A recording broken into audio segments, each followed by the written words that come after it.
wa rahmatullahi wa barakatuh. So today is our first class on the Heroes of Islam, and inshallah I hope that it's going to be very motivational and inspirational for all of you. Maybe there's a little bit of a confusion about the timing, so we're going to be starting at 8 o'clock every day and trying to finish before Salatul Isha begins, which is at 8:50, and we'll kind of tweak it as things get changed in terms of the timing, because obviously the night is going to get longer and Isha is going to start to come earlier, so we're going to have to accommodate for that. But generally speaking, each of the lessons will be 45 minutes to 1 hour.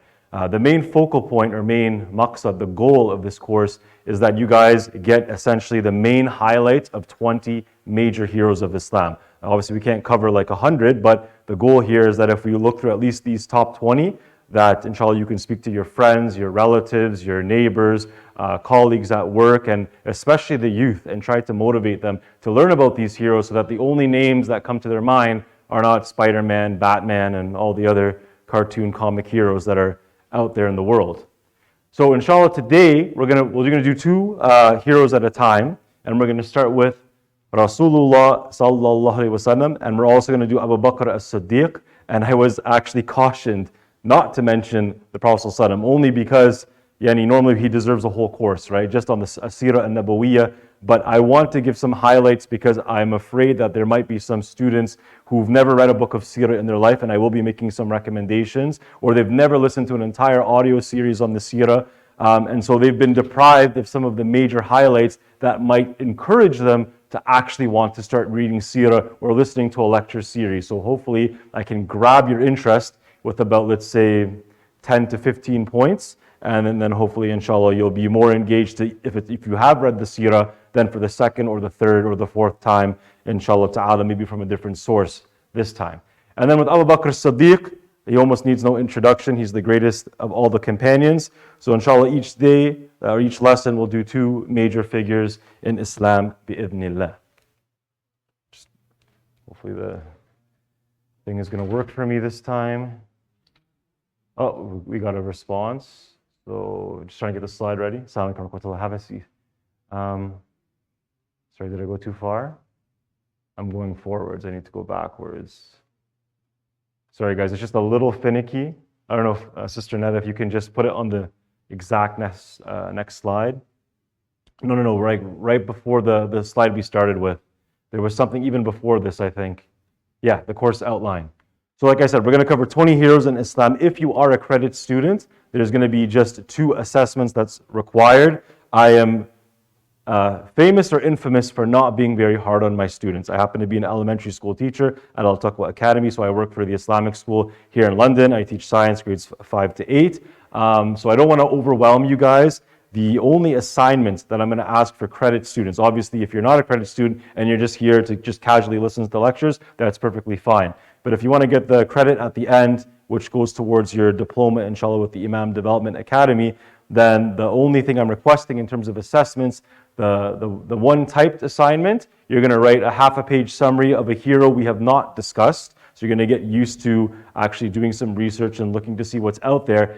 But then instead of just, copying and pasting and slightly rewording things, I want you to spend at least another half a page telling me why you think that particular figure is inspirational. This isn't just for you. This is for your ability as a da'i to convince other people why they need to learn about these heroes of Islam. So that's kind of the idea in mind. And then for those who are sticking as a credit student, the second assessment is just essentially the final exam. The final exam will be purely multiple choice. I will try to make it essentially based on whatever's in the slides. There may be something related to what I said in the lesson, but there won't be any extended readings where it's like you have to read this book to prepare for the exam. So there are no textbooks that you have to read or anything like that. It'll be based on the PowerPoint or things directly related to what I said in the lectures. So nothing beyond that. It's all multiple choice. So inshallah ta'ala, it should be fairly straightforward. Our ability to recall information is much better than rote memory. So the fact that you already have multiple choice options means there's going to be something jogging your memory, hopefully, to help you remember the majority of what we actually discussed. And the due date for the actual typed assignment, the first assessment that I talked about, it's December 15th. But for whatever reason, if you have some outstanding circumstances, you're greatly ill, you had difficulties traveling, you had other exams to prepare for, just send me a message through the website. Or if that doesn't work, I'll try to also make sure that my email is available. And then you can just let me know, and then we'll give you an extension, inshallah ta'ala. So that's good for this slide. So maybe I can just pick on Neda each time, at least while she's here. So it'll be slide 3 now. Slide 3. Yeah, it's important, this slide.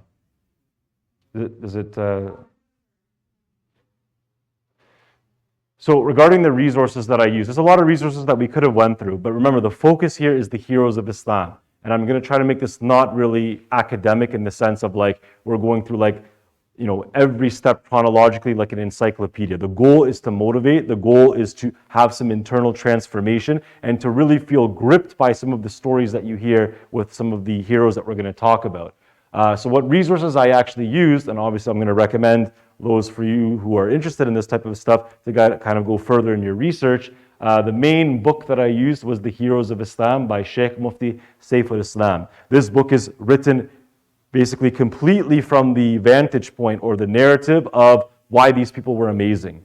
So it's not like when you read in Wikipedia, it's like born on this date, died on this date, was living in this city. It's conversations, inspirational quotes, amazing achievements, very dramatic sacrifices that these great people actually made. So it's from this angle, and I think inshallah if you guys are well equipped with this, you can start really helping to sort of unite the ummah and especially the youth and get them more involved in masajid as well as just in the dawah scene in general. And then the next thing that I would highly recommend, this is all recommended, so you don't have to actually use any of these resources, this is just stuff that I wanted to use. So the first, As-Sabiqun al-Awwalun, it's a series by Omar Suleiman. He's essentially the head of Yaqeen Institute and a graduate and instructor from Mishka University or Jamiat al-Mishka. And his course is, or I should say that his lecture series is really phenomenal. I think he's at least at 170 lectures now. That's not exactly 170 Sahaba because some of them had 2 parts to them, like a 1 hour and then a 2-hour session. But I would say there's probably at least 100 heroes that he's discussed for usually about an hour in length or more, sometimes 2 hours on just one Sahabi. So if you ever want to have something interesting to listen to about the heroes of Islam, I would highly recommend that. He has a very good storytelling personality as well. So there's certain people that you can listen to them and you're just going to get hooked. And you're just going to feel like, I want to listen to more. He's got that vibe, and so does Yasir Qadi. I honestly felt on this particular series, Omar Suleiman did a better job, but if it was about a different topic, like let's say if it was about Aqidah or Tazkiyah, I would say maybe Yasir Qadi might grab your interest a little bit more. But he does have a series on Hayat al-Sahaba, on the lives of the Sahaba, and it's an audio series, so either way, it's a good option. There's also a website where you can download a lot of these audio series. It's called muslimcentral.com. The other option is if you just use a website called YouTube to MP3, and there's apps that do this as well. You don't need to have a YouTube subscription to get really nice videos. You can just basically convert the audio format from MP4 to MP3, and you have different applications to do that. And then quickly, you can passively be learning a lot about your deen while you're driving in your car, commuting to work, at home, doing your other types of homework, doing the dishes while you're eating. You can basically find yourself in a situation where you're always surrounded by knowledge. It doesn't have to only be when you're sitting down in a book and you have no distractions around you. I would say more than half of the learning that I did was when I was juggling kids and spending time with my wife and driving to work and filling out lesson plans and marking stuff. But in the midst of that, there would be a lecture on in the background, and you'd be surprised how much you can pick up if you do this for, say, 10 years or more. So other things, some good YouTube channels, The Merciful Servant in Islamic Guidance, a lot of good motivational stories, short clips of heroes, not just good for you, but the youth as well. And then a website that's really nice on quotes from the Sahaba. It's not always easy to find quotes of the Sahaba. For the Prophet ﷺ, we could use a website like sunnah.com, and we could find the English and Arabic for the Sunan Sitta, Bukhari, Muslim, Abu Dawud, and Nasa'i, Ibn Majah, At-Tirmidhi, and other books like the Muslim Ahmad bin Hanbal and the Imam Malik's Muwatta. But for the Sahaba, it's not that easy, right? There are some books out there like the Hilya, but not a lot of them are always translated into English. And so this website makes things nice because it gives you the English, it gives you the Arabi, it gives you the masdar, it gives you the source, and he uses a wide range of different books. Like let's say, I'm going to say probably over 50 different books that is actually a convert. His name is Abu Amina Ilyas. He is a librarian who works at Medina University, and he runs the website Daily Hadith Online. And it's truly a phenomenal website. Whether you're looking for a hadith based on categories, and he finds some of the rare hadith found in books that are not easily accessible on the bookshelf, especially those in English. And he also finds a lot of nice narrations from both the mutaqaddimin and the mutaakhirin, both the early heroes of Islam and those who came later, whether they were from the Salaf as-Salih, from the Sahaba, or whether they were from the ulama, radiyallahu anhum ajma'een. Good, it's working for me. So let's start with Rasulullah sallallahu alaihi wasallam. Remember, this is not going to be Wikipedia style or encyclopedic. It's not going to be born on this date, died on this date, started in this city, then went to this city. It's more about some of the things that would grab your attention as you're reading the seerah, and hopefully this will cause you to dive in further, inshallah ta'ala. So if you've ever felt humiliated in your life, I want you to just realize that Rasulullah sallallahu alaihi wasallam, when he was in Ta'if, this is the day that he thought was the most terrible day that he ever faced in his entire life in this dunya.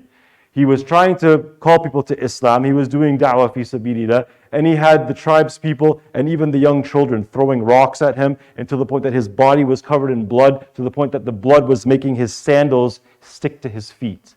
And he was humiliated in this state after what? After he had a dream and he saw date palms in his dream, and he understood this to mean that Allah was showing him a place that would give him nusra. Nusra meaning military alliance, military partnership and protection. He was looking for this. He couldn't find it in Mecca. He tried to seek nusra from over 27 different tribes while he was in Mecca, mostly during the time of the Hajj, but it didn't work out. That ended up being those types of people. But there were two possible places this dream could have been referring to. Ta'if was one, but there was another place that was known to have date palm trees, and that was Al-Medina, which of course was the place where the Prophet ﷺ and eventually ended up getting the Nusra, military victory, and establishing a Dawla Islamiyya, an Islamic central government, and then Islam basically flourished at a very rapid rate after that. But before that, he had to basically go to the first location, and by the qadr of Allah, obviously it was a very traumatic situation for him. He had high hopes. He knew he had this dream. This was one of the two locations it could have been. It just so happened to be that Allah willed that he would end up going to this place that would cause a little bit of trauma in the beginning. But when we're suffering in our own lives, we need to think about Habibullah, the one who's most beloved to Allah Azza wa Jal, and what he actually went through. If you've ever felt hungry in your life, in Ramadan we feel a little bit hungry because if we have to fast for maybe 10, 12, 14 hours, well, the Prophet ﷺ, during the 3-year boycott, him and many of the Sahaba, they barely had any food to eat. And the hunger, it got so intense, not only during the 3-year boycott, but also in the Battle of Khandaq, or the Battle of the Trench. In that particular battle, when the Muslims were being surrounded by 10,000 of the kuffar, the battle it's also called the Battle of Ahzab, the Battle of the Confederates. The Quraysh allied with multiple other tribes, and they came at the same time to attack Al-Medina. And at that time, the Muslims were working overtime to dig this massive trench around the city, so there would be only one narrow opening at the front of the city, so that this army would have to bottleneck its way into the city if they wanted to attack. So in these tough situations, and food was already being scarce and they were being overworked, the Prophet ﷺ had 2 stones attached to his stomach. Now, why would he do something like that? Many of the Sahaba had 1 stone attached to their stomach. We know now, based on neurology, physiology, whichever science you want to talk about, as long as we're talking about the human body here, is that if you can put pressure on the stomach, you can affect the nerves that will send a signal to the brain to make you not feel hungry. So there's other tricks as well, right? Like if you wet your lips, you'll feel less dehydrated. But the pain of the stomach, you kind of need something to replicate the feeling of being full. So this is why they put rocks around their stomach, to try to symbolize the pressure that they would have felt had they actually eaten food. And when the Sahaba were complaining that they had 1 rock to their stomach and they're still hungry, that's when Rasulullah ﷺ raised up his own thobe and showed that he actually had 2 stones, right? To show that, look, I'm struggling too, right? I'm in this with you. We're struggling together. And then when it came to keeping his anger controlled, right? قَادِمِينَ الْغَيْظِ, the one who suppresses his anger, this is considered a very noble act in Islam. The Prophet ﷺ had to witness his own uncle, Hamza ibn Abdul Muttalib, that after the Battle of Uhud, that the body of Hamza was completely mutilated. You know, mutilated essentially means that you can't fully recognize the body anymore. It's been kind of torn up, different parts of the body have been ripped around. And we know that Wahshi, who was a slave, who was hired by Hind, the wife of Abu Sufyan, that she said that she would let him free if Wahshi could not only assassinate Hamza, but take out his heart, right? She basically wanted this, and I don't know if she actually ended up biting it or not, but the idea here is like to graphically murder Hamza, radiallahu anhu. And so the Prophet ﷺ, not only did he have to deal with the mutilation that happened to his uncle Hamza, but then after some time, Wahshi became Muslim. And it was very difficult for the Prophet ﷺ, but he kept his composure. He didn't treat Wahshi with any disrespect. He never said anything rude to him, because now he's a Muslim, right? Because being a Muslim wipes out all sins. But he still carried a little bit of this pain and this hurt inside because of what had been done to his uncle. But you can see that he managed his composure even in this difficult situation. If anybody knew that your dear uncle was like, his body was ripped apart and his heart was taken out of his body by somebody, and then it was given to somebody to be eaten, you'd probably be pretty upset. But the Prophet ﷺ was on another level, right? So he was really just showing the best of manners, right? That he had the ultimate husnul khuluq, the best of manners, and this is just one of the many examples. If we look at, if anybody's ever lost a tooth, right? I remember I lost a tooth a long time ago in kickboxing before I heard that you shouldn't get punched in the face. That was before I converted to Islam. But it's interesting to note that the Prophet ﷺ also lost a tooth, and this was in the Battle of Uhud. In that battle, he also sustained metal shrapnel or metal shards that actually went into his blessed face, and they were stuck within his cheeks, right? So then that had to obviously be pulled out. So he was actually very badly wounded in the Battle of Uhud. If we look at when we feel tired to pray, maybe it's the fard or maybe it's the sunnah. The Prophet ﷺ obviously prayed all of his fara'id, and on top of that he would pray his sunnah al-rawatib, and he was known to never abandon qiyam al-layl. Many of the ulama, they say actually it was fard on him to pray qiyam al-layl every night. That's obviously the optional supererogatory praying in the night, any time after Salatul Isha and any time before Salatul Fajr. But he was known to pray, and he was known to pray for a very long time into the night. And so Aisha, radiallahu anha, his wife, noticed that his feet were very badly cracked. And his response was essentially, shouldn't I be a grateful slave? Like, despite the fact that he had these cracked feet and he would have obviously been in some pain, he just wanted to show shukr and hamd to Allah Azza wa Jal. He wanted to show his thankfulness and his gratitude to Allah Azza wa Jal, and hence he would pursue in the night, and even in very tight corridors. Because if you knew anything about the house of Rasulullah sallallahu alaihi wasallam, you would know the house of Aisha was so cramped that when the Prophet sallallahu alaihi wasallam would go down to make sujood, Aisha would actually have to move her legs when she was lying down on the bed that they had, because that's how small the space was to pray. So they weren't living in luxury. And also one of the things is that the Prophet ﷺ in his house, he didn't have an abundance of food.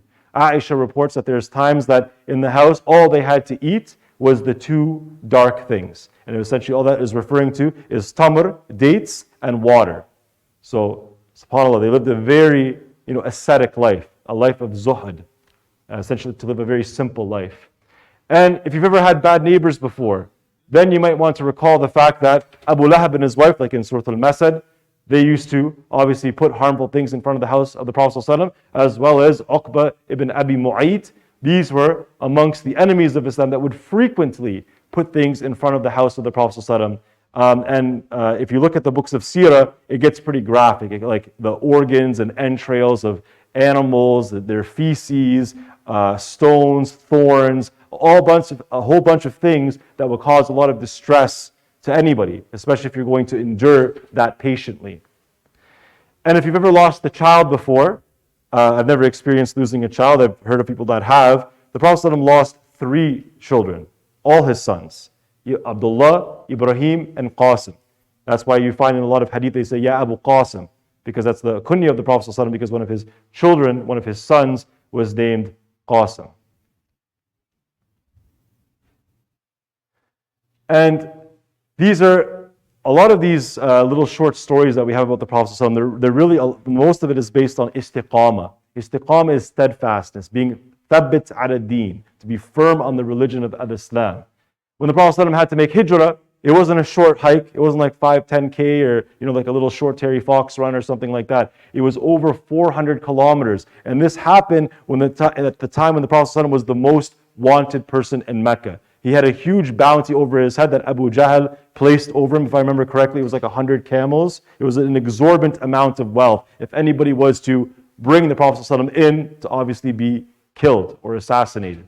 And in this dire situation, he's traveling carefully on a detour route with Abu Bakr. And the story of Cave of Thawr, when they were hiding in there, and then there was the cobwebs, and then there were the little birds in front of the cave that deterred the enemy. But the point is, it was a really scary situation. The Prophet ﷺ, alhamdulillah, was obviously putting his trust, tawakkal ala Allah, and he reminded the Abu Bakr about how the fact that Allah is the third amongst them.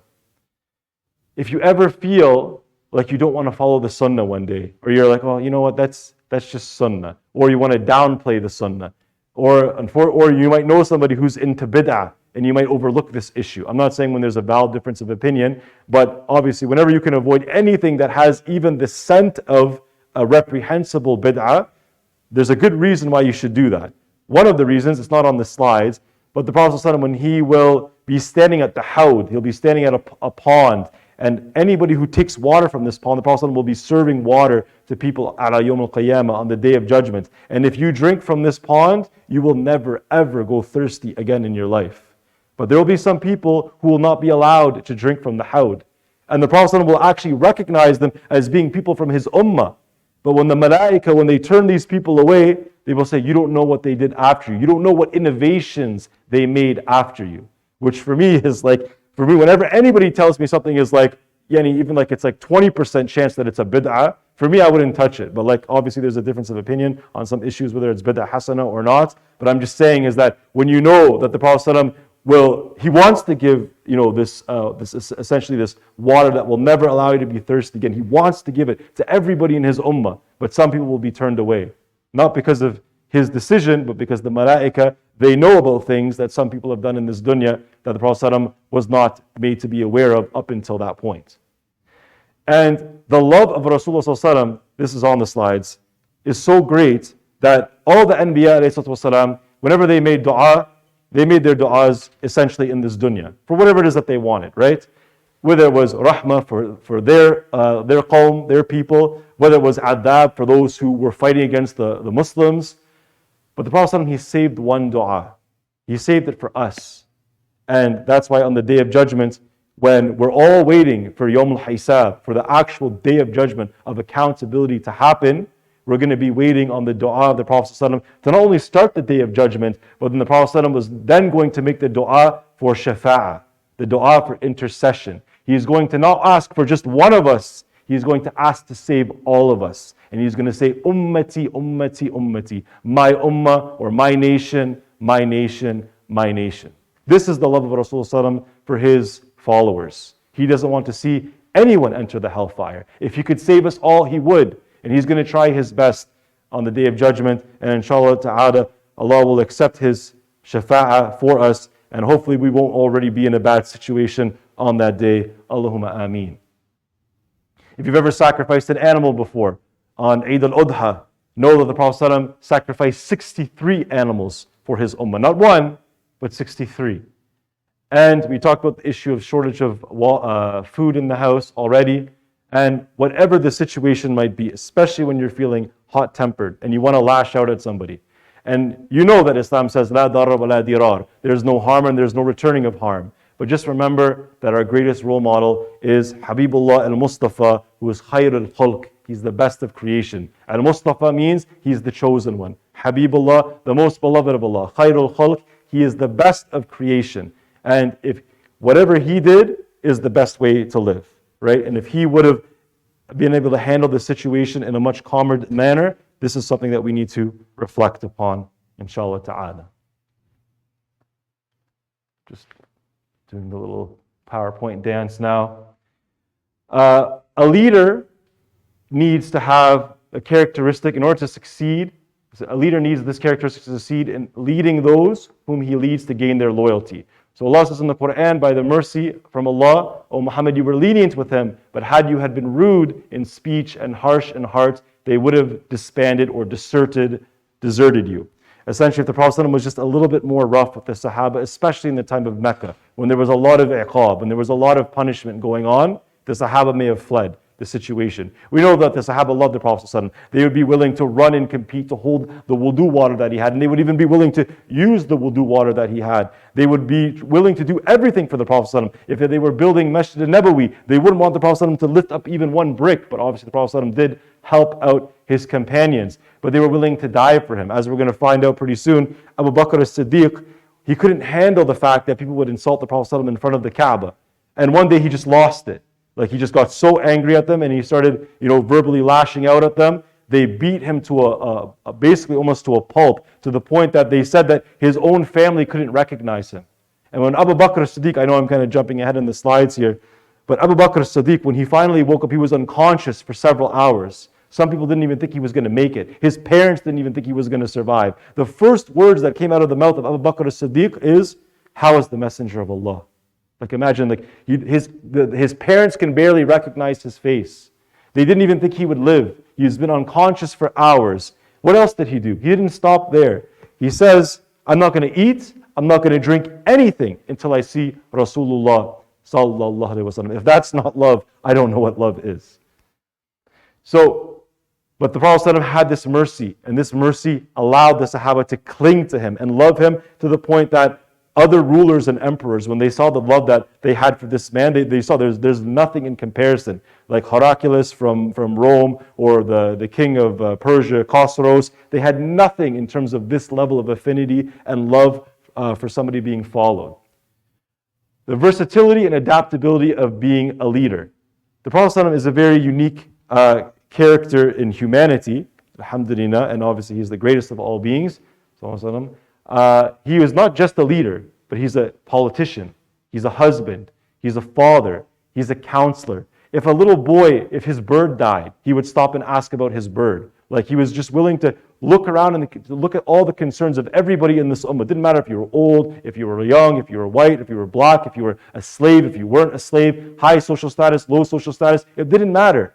To the Prophet ﷺ, you were all good as long as you were on Iman, and obviously you're living a righteous life. And if you weren't living a righteous life, he was looking for excuses for you. Alayhi salatu wassalam.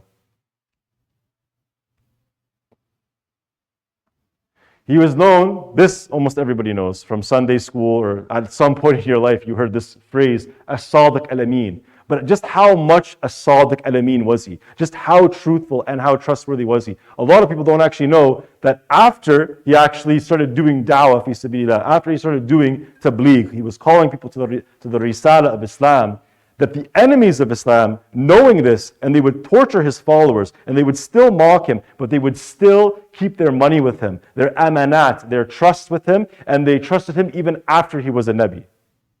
That didn't change anything. It didn't take away from his status as Sadiq al-Amin. Sometimes the kuffar would blatantly say, he's truthful. Some of them would even admit he's a prophet and then still not follow him. The Prophet in one situation, I remember he was listing all the people that were going to die in the Battle of Badr. And then one of the enemies of Islam said, if he said it, it's true.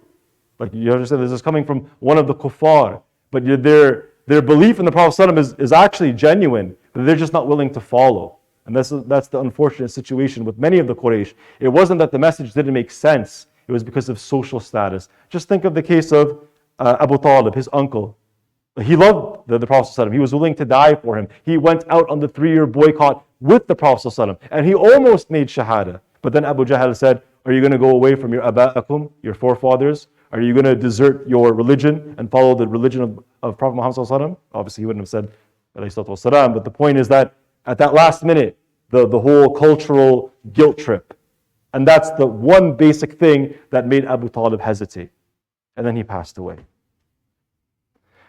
The Prophet ﷺ, he was a concise speaker. So there's a very short hadith here. بُعِثْتُ بِجَوَامِ الْكَلَمِ, which means I have been sent with jawam al-kalam, which means concise and very deep speech. Many ahadith from the Prophet ﷺ are actually just 2 or 3 words. Many hadith. And then the scholars will, write paragraphs or pages on just 2 words of the Prophet ﷺ. This is a special gift given to him, and we don't know anybody who has anything quite like this gift. And this teaches us something. If we really want to be powerful speakers, it's not about how much you say. It's about the quality of what you say that might really impact people. Sometimes, actually, in general, if I give a khutbah at my school, I intentionally try to make it 20 minutes or even less than 20 minutes. Because I know eventually at some point, the attention span is going to start to be lost in anybody. And that means anything that happens after the 20-minute point, maybe 50% they're going to remember it. And especially less if it's children that are hyperactive and they don't want to sit for a long time. So I consider, what can I really say to somebody that's going to stick with them rather than just throwing a ton of information at them. That's maybe another reason why these lectures are only going to be 45 minutes to an hour. Because if I made these 2 hours, not only would I get tired and I'd have to probably drink a lot of water because my throat would dry up, but you guys would, be in another world probably about 60 minutes in, right? So I wouldn't do that to you guys. That way you get the most out of each dars or each lecture, inshallah ta'ala. Altruism. This is putting yourself last, putting others before yourself, caring about the feelings of others before you care about yourself. The Prophet ﷺ said in a hadith, the one who serves water to others should be the last one to drink from it. The hadith is sahih and it's in the collection of Sunan Ibn Majah. This shows us hospitality, right? You go to somebody's house, you wouldn't expect that the host or the hostess is the first one to eat the food and then drink the water and the juice and the milk in front of you. It's not considered good manners, right? So the Prophet ﷺ is telling us to, essentially put other people first. Integrity. When the Prophet ﷺ was put in a pretty tough situation, there was a group of Quraysh. They were known as Dar al-Nadwa. They were the people or the house of Nadwa, and they were essentially the parliament of Quraysh. And the parliament of Quraysh was pretty much fed up with the Prophet ﷺ, but they were always looking for some wiggle room. Can we negotiate? Can we, for example, have, the Muslims can make tawaf around the Kaaba one year, and then the next year it includes the idols, and basically all the mushrikeen will be happy. Can we have like 1 year of Islam and 1 year of shirk? They're trying to find a way to kind of mix Islam with something else. But on no circumstances whatsoever, no matter how dire the situation of the Muslims were, no matter how hungry they were, no matter how many people were killed or tortured, or whether the boycott happened, or whatever the situation was, the Prophet ﷺ was never willing to compromise, even if they sent his uncle as a negotiator, which they did at one point. So when Abu Talib, he went to the Prophet ﷺ, and he was trying to essentially be the middleman, but not because he wanted the Prophet ﷺ to have anything happen to him. He was actually, if anything, he was afraid for him that some harm would happen to him. So he's basically trying to tell him, like, look, let's try to meet them in the middle. Let's try to find a compromise so that there's not going to be any problems. Because Abu Talib was basically saying, is that I don't know if I'll always be able to protect you. So should you just at least consider what they want to offer you? They offered him many things, and bribes as well. They said, if you want to become a king, we'll make you the ruler over us. If it's a beautiful woman you want, we'll give you the most beautiful woman of Arabia. They gave many different bribes. Regardless of whatever the bribe was, power, fame, money, whatever it happened to be, what was the response of the Prophet ﷺ? He gave this message to Abu Talib so that he could give it back to those who were trying to bargain and negotiate with him. So he said, if the moon was placed in one of my hands and the sun was placed in the other, by Allah, I will never go back from my mission. Full stop. No compromise. Not even an inch. And this is the integrity of the Prophet ﷺ. Integrity means you stand by what you stick by what you stand for. There's a statement by Malcolm X, if you don't stand for anything, then you'll fall for anything. Something like that. So the idea is if you have no principles, if you kind of wither in the wind whenever some force hits you, you have no principles. And you can be drifted off this way or that way, into good or to evil. This is a very dangerous situation to be in. And then, the last 2 slides about the Rasul ﷺ, and I realize we have like about 15 minutes if you want to finish exactly on time, is I want to focus on essentially why we want to follow the Prophet ﷺ. because we don't have the time to go through his entire seerah, obviously. But why do we want to know more about him even to begin with? The main reason, or one of the main reasons, is because we want to earn the love of Allah Azza wa Jalla. You can actually earn Allah's love by knowing the Prophet ﷺ and trying to follow him. The evidence for this is أعوذ بالله من الشيطان الرجيم قل إن كنتم تحبون الله فاتبعوني يحببكم الله ويغفر لكم ذنوبكم والله غفور رحيم, which means that say, if you really love Allah, then follow me, meaning the Prophet ﷺ, and then Allah will love you and He will forgive you and your sins, and Allah is the all-forgiving, most merciful. According to the tafsir of Ibn Kathir, which you can just go to Quran.com and click on the little tafsir book button, it'll tell you based on this verse that Sheikh Hassan al-Basri from the Tabi'een and several other scholars from the Salaf, the time of the Sahaba and those directly after them, said that some people used to claim that they love Allah. So this is why Allah Azza wa Jal revealed this verse. This is the asbab al-nuzul, the reasons for revelation in this case. And specifically, if you want to prove that you love Allah, then follow His messenger. And in so many places in the Quran, ati Allah wa ati Rasul. Obey Allah and obey His messenger. There's even actually more times where it says ati Rasul than it says ati Allah in the Quran, which is quite profound. So for all those Quraniyun out there that are like anti-hadith, the Quran is telling you to follow the Prophet ﷺ more in terms of the number of times than it tells you to follow Allah. Hopefully that should rattle some minds if they have any confusion about hadith. And obviously, where did we get the Quran from? The same place we got the hadith from. So why would you pick one and not the other? And when you obey Allah subhanahu wa ta'ala, Allah Azza wa Jal, and Rasulullah sallallahu alayhi wa sallam, not only will you earn Allah's love, inshallah, if you're very sincere and you're very consistent, inshallah, you'll earn Jannah as well. And you've heard this ayah many times, because those who go to Salatul Jum'ah, it's usually a sunnah to read these ayat from Surah Al-Ahzab. So Allah says, يا أيها الذين آمنوا اتقوا الله وقولوا قولا سديدا يصلح لكم أعمالكم ويغفر لكم ذنوبكم ومن يطع الله ورسوله فقد فاز فوزا عظيما. Which means, O you who believe, fear Allah or be mindful of Allah and speak only words that are right. And then Allah will amend for you your deeds.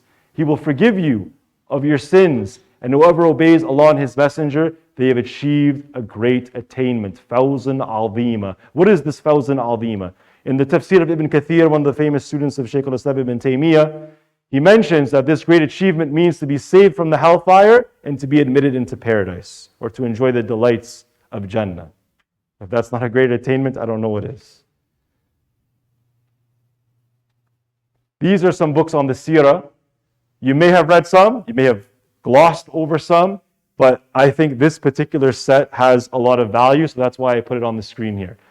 Ar-Rahiq al-Maktoum, each of them have a different flavor. Ar-Rahiq al-Maktoum is the more of the encyclopedic work. It is the classic, the one that's has the classic Nobel Prize, and it's lasted for decades, that everybody says if you want a solid book on the seerah, this is it. But it is academic. It is the type of book that if you're looking for a lot of emotional wording and more of a novel type of flow, it won't necessarily be the most, I guess you could say, easy to hold on to if you're not a book reader. This is for the encyclopedic type, but if you have that interest, then this, inshallah, is a perfect book for you to start with. If you want something a little bit easier, by the same author, the author is Saif al-Rahman Mubarak Puri, he also wrote Wanshaq al-Qamar, which means when the moon split. This is a much easier version, a much easier read, same idea, but just like an abridged version and a little bit easier language. And they have books that are good for Sunday school, weekend schools, and Islamic schools. This is a Durus Salam publication. If you get the new version, which is the one that I have on the screen here, it includes comprehension questions. So not only are you reading the story, you have ways of basically checking yourself. You have a bit of a feedback loop to see, did you actually comprehend the stories being mentioned in the seerah or not? So I really like the newer version, which is with this white cover. Otherwise, the old version that's kind of like the black cover, that doesn't have comprehension questions added. Then you have a book by Sheikh Taqiyuddin al-Nabahani. I understand that he's from a specific political group in the Muslim world. I'm not calling you guys to any specific hizbs or ahzab, but the reason why I'm mentioning this particular book is that if anybody's actually read this book, they'll understand the seerah specifically from a political lens. Like you will see the strategies of the Prophet, like when he went from one place to one nusra to the next. There are so many books of seerah that I've looked at and so many lectures that I've listened at, and they make it sound like the Prophet going to Medina was an accident. He just happened to go there. Like as if he didn't talk to 27 tribes already. Like as if he wasn't actually trying to build an empire that would ensure that Islam would continue to spread. So this book eliminates that doubt. That's why I find it to be a very powerful book. They also have some nice gems in it, like mentioning the first 40 people who accepted Islam, mentioning their ages. It's just a very interesting book, and it's a nice angle for people to look at, because usually a lot of times politics is de-emphasized when Islam should be taken as a whole package. It shouldn't be like, I just want to study Aqidah, I just want to study Tazkiyah. Islam literally means submission. So if you want to submit yourself to Allah, is it like an open buffet? I'll take the rice, but I don't know if I want the chicken today, or I don't know about this this salad over here. Islam, you take the whole package, right? That's how it's supposed to be. The book called Muhammad by Martin Lings. I skimmed through it a bit. I hadn't read the entire book from cover to cover. It's not bad. It has a little bit of Old English in it, but it's not completely like that at all times. But then I came across something interesting. Two things, actually. The Seerah of the Prophet by Yasir Qadhi. Now, I listened to the audio lecture of this, and it was amazing. Because the nice thing about Yasir Qadhi is, it's like over 160 lectures on the Seerah. The nice thing about it is that he uses a lot of tafsir, probably 5-6 different tafsir, and he's just mentioning them one after another and making connections, which you don't usually see a lot of times in books of Seerah. So I'm assuming that his written copy is going to be similar to his lecture series. And then there's also something else. When we think of the youth, especially people that are in their, their teens, or let's say even young elementary school to high school, this age, it's a bit hard for them to take on a full book of seerah, especially on their own. I really wanted to see, is there a seerah book out there that is actually written like a novel? Like the same way how, astaghfirullah, I don't want to, I hate to say the word Harry Potter in here, but when I say that in front of kids, they're like, oh wow, the story was so captivating, I was hooked on the book, you know what I mean? I couldn't put it down. And I see kids that are like this, right? Maybe not so much in Islamic schools, but from time to time, you see people, some of the novels that they pick up, and it's because of this captivating writing style. So the closest thing that I've ever found to that, with modern day language, with a lot of emotion and a lot of drama built in, where you feel the emotion of what you're reading, is by this beloved brother. He wrote the book, The Simple Seerah. But his name is Ustad Asim Khan. He spent most of his life studying tafsir and different ulum ad-din, and his main goal actually was to connect with the youth. And that inspired him to write the book, The Simple Seerah. You can listen to a sample copy if you want, both audio as well as written online. I suggest you just take a look at it, because especially if you have children or young people, this might be the seerah book for them. Out of all of this stuff here, especially if I was dealing with somebody in their 10s, or maybe in high school, 10, 12, 11, 13, or in high school, and I wanted to start them with something, and I wanted to feel confident that they could actually finish the book and be happy with reading it from cover to cover, I would actually start with this book. That's the praise I'm going to give this book, and you decide for yourself where you want to rank it. So now we're on Abu Bakr as-Siddiq. Inshallah, we'll still fit it in within 7 minutes, inshallah. Ali ibn Abi Talib, who was essentially the first boy to accept Islam. So we know that Khadija accepted Islam first, the wife of the Prophet ﷺ. Abu Bakr was the first man to accept Islam. Then there was Zayd ibn Haritha. And then there was Ali ibn Abi Talib. Ali ibn Abi Talib, he said, who was the fourth Caliph in Islam, he said about the first Caliph in Islam, Abu Bakr as-Siddiq, that he was the first to do any good. If you could think of any good, Abu Bakr would have beaten you to it. This is the status of Abu Bakr as-Siddiq. He's known for his sidq because he was the only person who did not hesitate to accept Islam. Every other person, every other man, I guess you could say Khadija was an exception actually, but every other man, because Khadija is a woman, right? So if you talk about just the men that are Sahaba, all of the men hesitated to accept Islam except for Abu Bakr. Ali ibn Abi Talib, he said he would speak to his father, who was basically the uncle of the Prophet, Abu Talib. He would speak about him, he thought about it, came the next day, then accepted Islam. Uthman, he thought about it, was very convinced, but didn't immediately accept Islam. But Abu Bakr was the only exception. And then even the Quraysh, they came to him and they tried to deter him from listening to the Prophet from the very first time. And what did he say? He said, if he said it, it's true. right? Before he even heard the message of the Prophet ﷺ directly from his mouth, alayhi salatu wasalam. He was known for both his public and his hidden good deeds. Abu Bakr as-Siddiq. Still trying to play with the PowerPoint here. So, if you want an example of like just the caliber of Abu Bakr in terms of the types of deeds that he used to do, one time the Prophet ﷺ was sitting with the Sahaba at the time of Salat al-Fajr. And he asked the Sahaba, which of you is fasting today? So Abu Bakr said, I am. And then he said, which of you has prayed a Salat al-Janazah today? Again, Abu Bakr said, I did, or fa'alt in this case. Who amongst you served food to the needy? Who helped the misakeen or the fuqara? Abu Bakr said, I did. And then who amongst you has visited the sick today? And again, Abu Bakr said, I did. The Prophet ﷺ said, anyone in whom these good deeds are combined will certainly enter paradise. Now, I thought that this would be the end of the hadith, but there's actually more hidden underneath. This is what I found in the Umar Saliman series. So there's another thing that happened directly after this hadith, just right after the time of Salat al-Fajr. Just trying to get this thing to listen to me. Come on, PowerPoint. You know, I'm just going to press the button. Is it gonna listen to me? Okay. I think it's on the next slide. I'm going to just mention this really quickly, even though I'm not in front of the camera right now. He invited 6 of the 10 people that are al-ashara mubashirin al-jannah. 6 people from the 10 people that were promised paradise by Rasulullah sallallahu alaihi wasallam. They included Uthman ibn Affan, Talha ibn Ubaydullah, Az-Zubair ibn al-Awwam, Abdurrahman ibn Auf, Sa'd ibn Abi Waqqas, Abu Ubaidah ibn al-Jarrah. And then, as for that other story, I'm going to actually jump ahead. So Abu Bakr, he is considered to be a khalil of if the Prophet ﷺ would have taken a khalil, a very close friend, he would have taken Abu Bakr, but he is the khalil of Allah Azza wa Jal.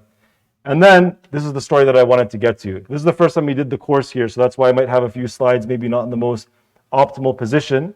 But this is what happened after Salat al-Fajr. So we already know that he prayed janazah, that he visited a sick person, that he fed a poor person, and that he was fasting that day. On top of that, Umar noticed that Abu Bakr frequently, while he was the Khalifa of the Muslims, he would be going off somewhere out into the desert early in the morning before the time of duha, and he would be just going to some house.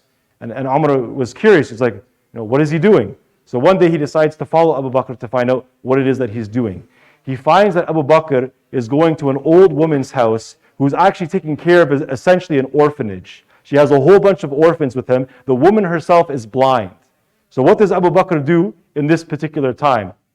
He gets to the house. He doesn't even mention his name to the blind woman, nor to the orphan children. He just comes in quietly. He doesn't say anything. He cleans her entire house. He harvests the grain for her that's right beside her house. He grinds the grain. He cooks it. He makes the food for the blind woman and for the orphans, and then he leaves the house. And then when Umar asks, do you know the name of this man who keeps entering your house and he doesn't say a word to you? So I still don't even know his name. And that's when Umar says the famous statement, Abu Bakr, you have made it very hard for people to come after you. Notice that he did this while he was the Khalifa. While he was the ruler of the Muslims, he still wanted to keep some of his deeds private. And this is after all the deeds that I just mentioned. Fasting, feeding the sick, giving money to a poor person, and whichever one that I forgot off the top of my head, and the Salat al-Janazah. All that, plus helping this blind woman, plus helping all the orphans that were living, and this he was actually keeping a secret. This might give us a sign here that we should try to keep some of our good deeds hidden, inshallah ta'ala. Last thing I'm going to mention, we don't have time for the comprehension questions, but for those who are doing the course, maybe scan through the questions at the end to see if you were following along. Listen to the inauguration speech of Abu Bakr when he first became the ruler of the Muslims. He says, O people, as I have now been placed in a position of authority over you, and I am not the best of you, if I do good, then help me, and if I do wrong, then correct me. Truth is a trust, and lying is betrayal. The weak amongst you is strong with me until I get his rights returned to him. God willing, and the strong amongst you is weak until I justly take the rights from him. God willing. Obey me as long as I obeyed Allah and His Messenger. So if I disobey Allah and His Messenger, you owe me no obedience. See how just and how fair Abu Bakr as-Siddiq is. Even when he is given power over the entire ummah, He doesn't want to abuse it. And he makes that clear from day one in office. Allah yarhamu. So that's what we're going to conclude with, inshallah. There are comprehension questions, but this is just for those who essentially attended the lecture or want to continue attending the lecture. When you have time, look at the PowerPoint on the IDA Academy website and just try to reflect over the questions to make sure that you know the content. The final exam, multiple choice, will be based on similar type of questions, probably just reworded a little bit. أقول قولي هذا وأستغفر الله وأتوب إليه. سبحانك اللهم وبحمدك أشهد أن لا إله إلا أنت وأستغفرك وأتوب إليك. السلام عليكم ورحمة الله وبركاته.